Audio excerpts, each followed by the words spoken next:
Merhabalar, bu videoda Çin ve Tayvan'ı senaryo şeklinde savaştıracağız. İlk olarak savaşın nedeniyle başlarsak, Çin, Tayvan Boğazı'nın sadece kendi hakkı olduğunu iddia etti. Ayrıca Amerika Birleşik Devletleri'nin Çin'i deniz yoluyla çevreleme stratejisine karşı durmak ve tek Çin ilkesine bağlı kalarak Tayvan'ı topraklarına katmak istedi. Tayvan kargo gemisi Boğaz'dan geçtiği esnada Çin bu geminin sınırları ihlal ettiğini öne sürerek gemiyi batırdı. Tayvan bu olaydan sonra Çin'e nota verdi fakat Çin bu notayı dikkate bile almayarak askeri harekata başladı. Önce Çin'in Fujian eyaletine 1,5 kilometre uzaklıkta olan Kinmen adasına asker çıkararak bu adayı kontrol altına aldı. Tayvan çok sinirlendi ve kısa menzilli balistik füzeleriyle Çin'in kıyı bölgelerini vurmaya başladı. Bu atışlar can kayıplarına neden oldu. Çin'in hedefi yanı başındaki Matsu adası oldu ve çok da direnişle karşılaşmadan adayı topraklarına kattı. Bu sırada Tayvan adalarının etrafına mayınlar örerek deniz saldırılarına karşı kendini savunmayı amaçladı. Çin donanması mayın tuzağını fark etmeden Tayvan'a doğru yola çıktığı sırada bir gemisi mayına çarparak Güney Çin Denizi'nin serin sularına gömüldü.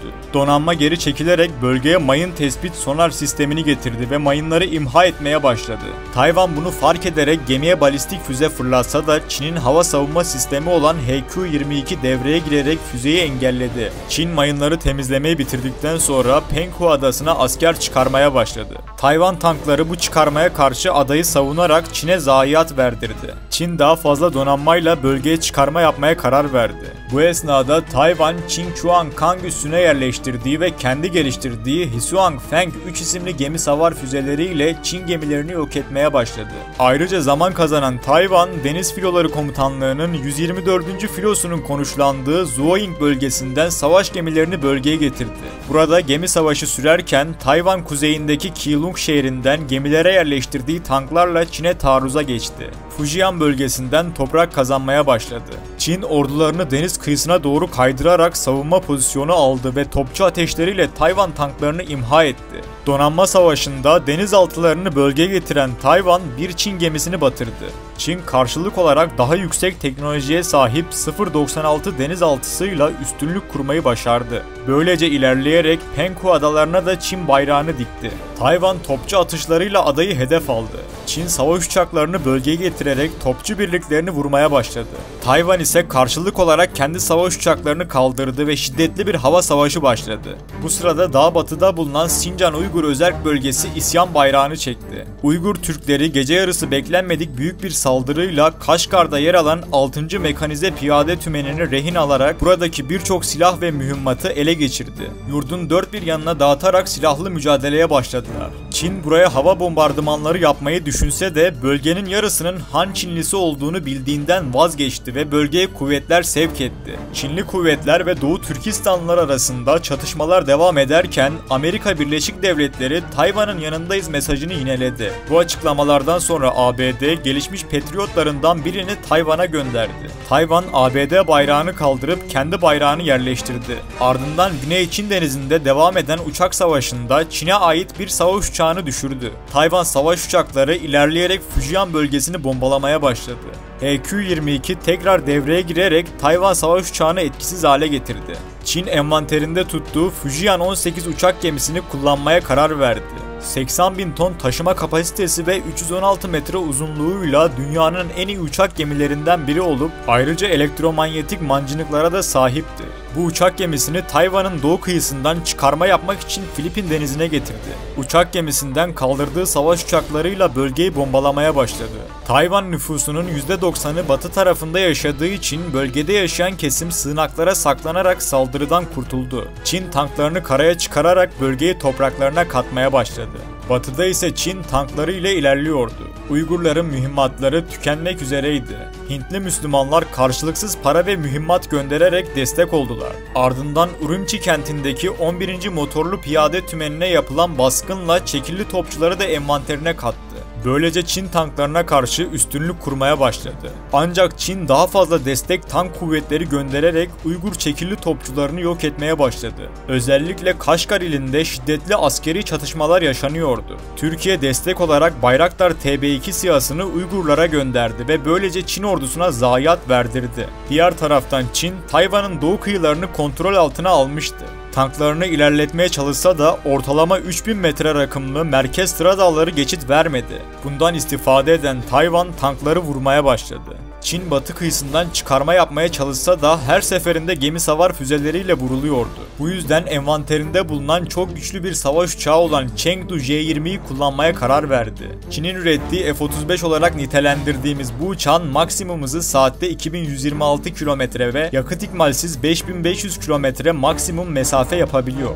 Çin Komünist Partisi'nin kuruluşunun 100. yılında başkent Pekin üzerinde böyle uçmuşlardı. Savaşa dönersek Chengdu J-20 Tayvan'ın batı kıyılarını bombalamaya başladı. Tayvan ise kendi üretimi olan Çin Kuo savaş uçaklarını kaldırdı. Bu uçağın saatteki maksimum hızı 2205 km ve alabileceği maksimum mesafe 1100 kilometredir. İki uçak arasında şiddetli hava savaşı yaşanırken Çin'in güneybatı bölgesinde yer alan Tibet bölgesi de isyan bayrağını çekti. Özellikle Tibet'in başkenti olan Lhasa'da Çin ordusu ve Tibetliler arasında çatışmalar başladı. Doğu Türkistan'da ise Han Çinlisi olan vatandaşlarını bölgeden tahliye ederek savaş uçaklarıyla bombardımanlar yapmaya başladı.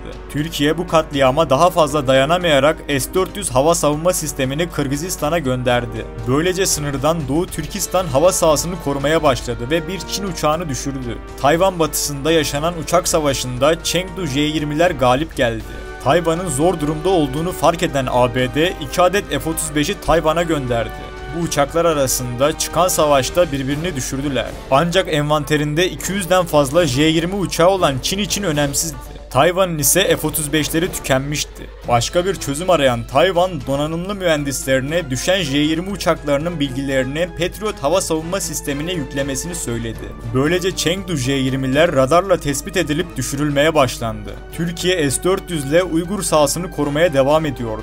Çin, Türkiye'ye mesaj göndererek S-400'ü çekmesini, aksi takdirde ekonomik yaptırımlar ve nükleerle vuracağını söyledi. Türkiye bu durumda istemeyerek de olsa S-400'ü geri çekti. Çin toprakları kontrol altına almaya başladı. Güneyde ortalama 4900 metre yüksekliği olan Tibet'teki halk gerilla taktiğiyle savaşıyordu. Çin, Tibetlilerin Hindistan'a istedikleri zaman geçebildiğini fark edince bu yolu tamamen kapattı. Ardından bölgeyi tekrar topraklarına katmaya başladı. Çin, Tayvan'ın Patriotlarından kaçabilmesini umduğu Xi'an H-20 uçağını kullanmaya karar verdi. Gerçekten de bu gizli bombardıman uçağını tespit edemedi ve Tayvan'ın stratejik bölgelerini bombalamaya başladı. Ardından donanmasıyla Tayvan'a çıkarma yaptı. Kaohsiung ilini işgal ederek Tayvan tarımına darbe vurdu. Ardından Taynan şehrini de kontrol altına aldı. Doğu Türkistan'da Uygurlar Çin tanklarına tank savar roketleriyle direnmeye çalışıyordu.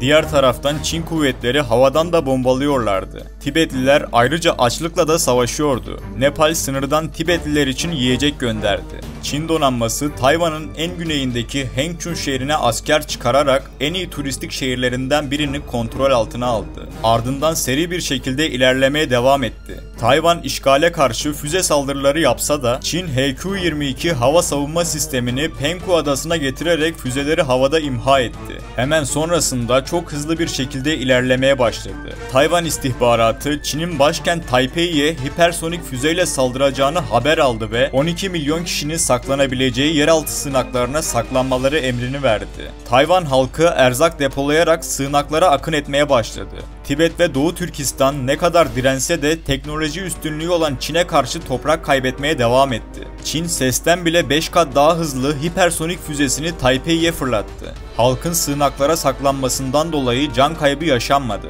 Çin, Tayvan'ın yüksek teknoloji merkezi olan Hsinchu'yu da topraklarına kattı. TSMC çiplerinin üretim merkezi olan bu şehir çok önemli. Dünyanın en gelişmiş çip üreticisi olan TSMC, aralarında Apple ve Nvidia'nın da bulunduğu Amerikan şirketleri için işlemciler üretiyor.